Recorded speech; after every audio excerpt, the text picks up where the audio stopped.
Happy Saturday. Lenny Besterman, Sarasota Experience. I'm out here on Anna Maria Island again, and first of all, I want to apologize. I have not been able to get to the beach since last Saturday, which happened to be my Coquina Beach live from Anna Maria Island. Today's Saturday. It's a great day for me to be able to get out to the beach and give you what I'm seeing, what's going on. I have not had very good news all week, unfortunately. First of all, if this is the first time you're one of my videos, my name is Lenny. My page is Sarasota Experience. We cover Sarasota, Bradenton, and surrounding areas. Please hit the subscribe button. Usually cover much more positive things than I am with the red tide, but this is where everybody's attention is. Let me go over a couple things before we get into the video. I'm right at Bradenton Beach, Cortez Beach. I believe Cortez Beach takes over Bradenton Beach on the north side. I am going to try to tell you what I know about the red tide situation. By no means am I a professional. I'm just showing you with my eyes what's going on, what I've heard, and I'm trying to help you make decisions on what you can do and what you can't do. This is the area on Gulf Drive that's just south a couple miles. Down this way is Longboat Key. We're facing south. All the way down this beach is parking. On a normal day, normal situation, most of the parking on a weekend is gone by Saturday morning, 10, 11 o'clock. But there is a monster parking lot 2 or 3 miles south of us. That's called Coquina Beach. Great parking there, but again, it's in high demand. Right up there where my finger is a place called Bridge Street. I just put a short video up about that place. Old Florida, awesome place, very laid back, plenty of restaurants, bar area. It sits right on the bay side and with walking distance to Bradenton Beach. And this is awesome, beautiful Bradenton Beach. Out of all 4 platforms I'm on, when I post a video out here, it gets the most attention. Which, by the way, if you're interested, my photography is always featured on Instagram, doing all kinds of different crazy things on TikTok. I love that platform. I think it's great. And obviously, we're doing the YouTube thing here and Facebook. If you like Facebook, I do a Facebook Live campaign from my drone that can give you a different perspective of the beaches, and I like to do it live. Out here, I haven't been able to do it too much because of they do not want drones flying during the daytime when there's people out here. So I just try to stay away from the main beaches. It's something new that they were doing. But we're gonna walk out on this pier. It's a very busy day on the beach. Unfortunately, the bay is covered in dead fish. This is the Gulf of Mexico side. The coast side, the intercoastal, is just on the other side of the street, which is not far at all. And I drove over the bridge. There are dead fish everywhere. That's what you want to look for, because when that stuff gets into the bay, it can be real bad and stink. And Fisherman's Village, when I drove over from Cortez, is completely closed down. It looks like all the restaurants, there's no one in the parking lot. I didn't expect to see anybody here because of how bad the bay was. But the Gulf side's not bad. On a scale of 1 to 10, it's a 3 with red tide. That's a red tide cough right there. It does not stink, but I can smell it in the air, and it's affecting me talking right now. That's very quick, but it's definitely out there. Unfortunately, there are several no swim advisories. 3 miles south, Longboat Key was hit. Sarasota Bay, Turtle Beach, 10 different areas were hit with a no swim advisory. Pay attention to that, because what they're saying is there's fecal matter in the water that can get you really sick. I was reading an article in the Herald Tribune that talked about if you're in a no swim area and you happen to suck this water in, it can really mess with you. So be very careful about that. Please listen to the advisories. The professional website is fwc.com for red tide. Look for no swim advisories and things like that. The water, I've seen it much better, much clearer than it is right now out here. One thing it's nice, we're on one of the 3 piers that's great for fishing, and it takes you all the way out in the water. So we're going to be able to get you a great live view of what this water looks like. It's a little green. It does not have that tea look to it, but it probably does right out in here because I can definitely smell the true red tide. I don't smell dead fish, and I'll tell you why in a second here. Another article that I found from the Sarasota Herald, which I was very surprised about. If you remember, if you've been paying attention to this series I'm doing, I was live last Saturday from Coquina Beach, which is the very south end of where I'm at right now. There's a school of fish right there. If you can see that, my glasses are allowing me to see it, but I'm not sure if it's giving you the option to see that or not. But anyway, I was on Coquina Beach. I was very excited. It was clear. It was nice. No smell in the air. I could have a little cough like I just had about 5 minutes ago. I told the story how I drove south and hit Longboat, and it like nailed me. It was horrible. I did not understand why. Right in the area where I started to smell the stink, that's right where Sarasota County line is. Surprisingly, I've read Manatee County has been continually cleaning their beaches. They've even hired contractors to go out and clean the bay and the Gulf of Mexico to try to prevent the dead fish from hitting the sand.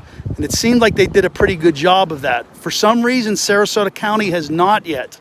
And the conditions have been much different in Sarasota County.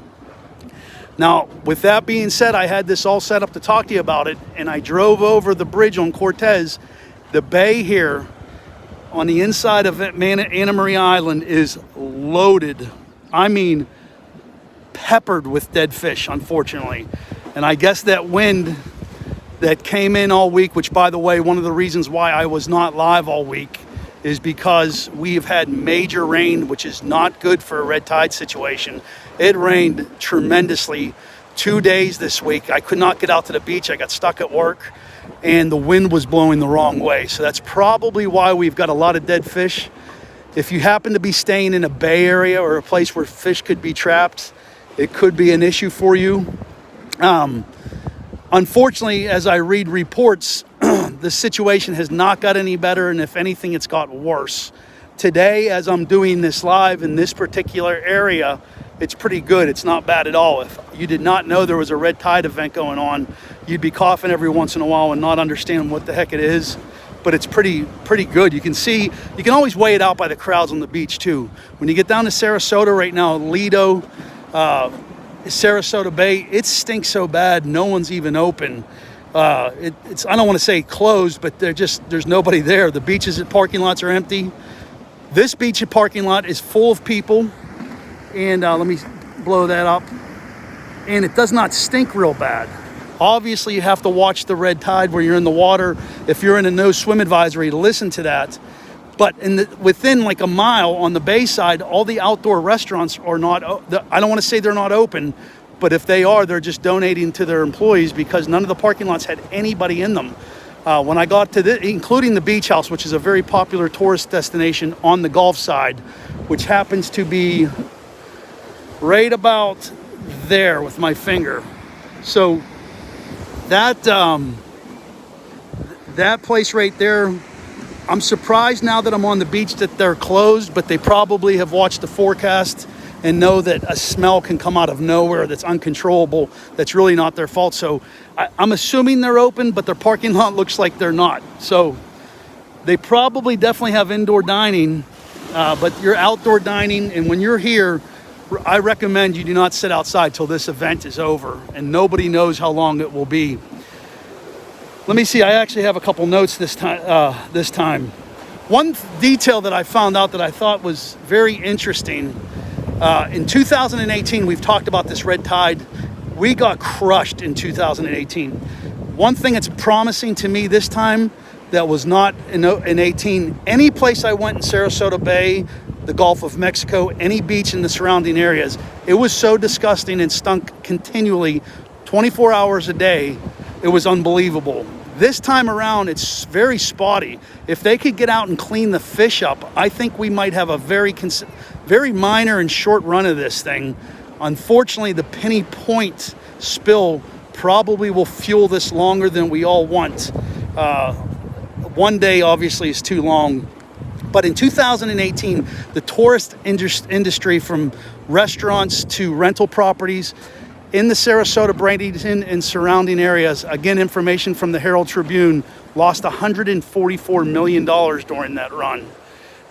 Crazy. There was a lot of damage done, and these effects, if there's something that we can do as humans, obviously need to be done if it's possible. So again, I am not trying to stir the pot. I'm a guy with a camera that loves Sarasota, that 95% of the time talk nothing but good things about it. But this is one thing that people are interested in. Also, I did read in the Herald today too that the state is suing the company that owns the old mine that had the dump, which is good. I don't know what that means for the public, but the state is going after that company that owns the property. I'm confused on that because I think it was a company that went out of business 30 years ago, and it's more than likely somebody that has just owned the property hoping it would get cleaned up. But when you own property, that's your responsibility to make sure it's as safe for the public as possible. These are not dead fish from red tide. They're more than likely fish that fell from the birds eating them. As I walked up and down the beach, we're going to do that real quick. I don't want to put a lot of people on camera. This is a sensitive time, but I will go up the beach. I do not see any dead fish. I do not smell them, but they are absolutely out there. If you could see the bay side right now, I'm telling you, it is so bad. I haven't seen anything like that since 2018. The bay is extremely bad. This is another thing. People, masks are everywhere. Look at that. That absolutely could cause major problems for somebody. So please just clean up your garbage when you're on a beach.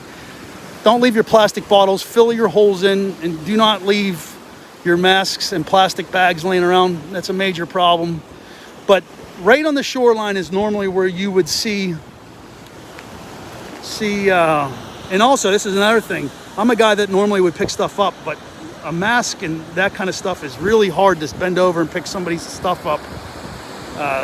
Because you don't know. It's a mental block for people to clean up after strangers that leave that stuff. You almost want to have rubber gloves on when you do that.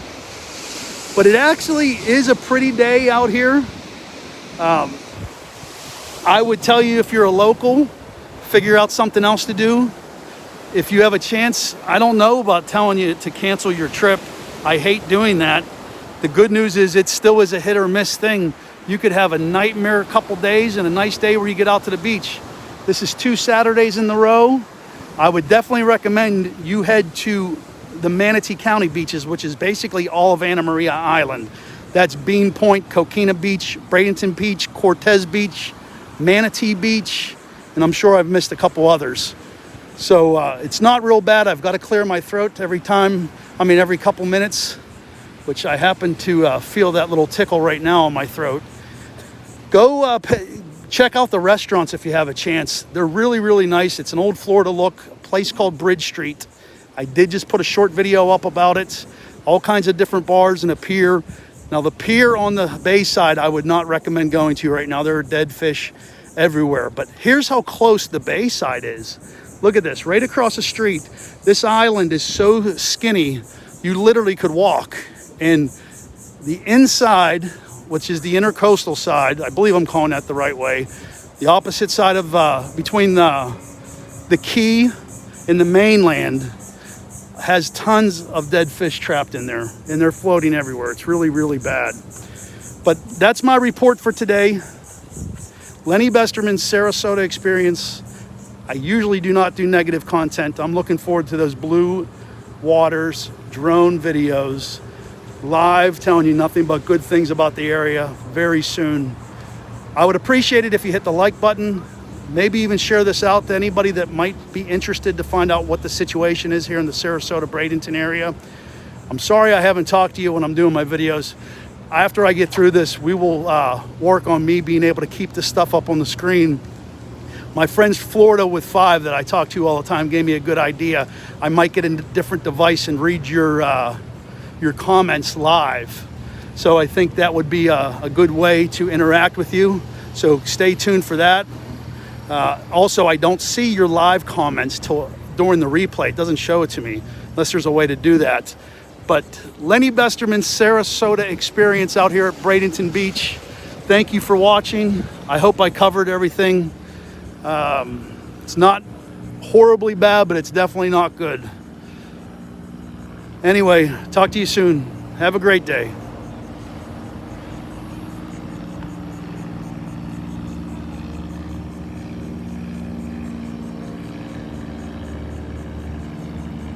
Here we go again. I can't see the screen. Might as well give Geico a little commercial. Thank you for watching. I just saw that pop up. I really appreciate it. It makes me saying that you guys are watching.